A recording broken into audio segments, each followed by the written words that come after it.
Surat police દ્વારા ધારાસભ્ય કુમાર કાનાણીના પત્ર બાદ વરાછા વિસ્તારમાં કામગીરી કરીને પાથરણાવાળા તથા લારી ગલ્લાવાળા દ્વારા કરવામાં આવેલા દબાણો દૂર કરવામાં આવ્યા છે.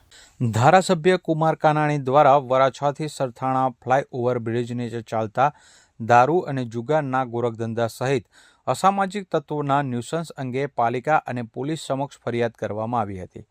ધારાસભ્યની ફરિયાદ બાદ સફાળા જાગેલા વહીવટીતંત્ર દ્વારા છેલ્લા 5 દિવસથી સમગ્ર વરાછા વિસ્તારમાં મોટા પાયે પાથરણા અને ટ્રાફિક ઝુંબેશ હાથ ધરવામાં આવી છે, જેના ફળ સ્વરૂપ વરાછામાં હવે મોટાભાગના વિસ્તારોમાંથી દબાણોનું ન્યુસન્સ દૂર કરતા રાહદારીઓ સાથે સ્થાનિકોએ પણ હાશકારો અનુભવ્યો છે.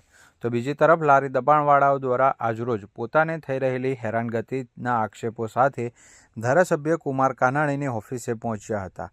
મોરચો લઈ પહોંચેલા લારી ગલ્લાવાળાઓ દ્વારા રોજીરોટી માટે પણ રજૂઆતો કરવામાં આવી છે.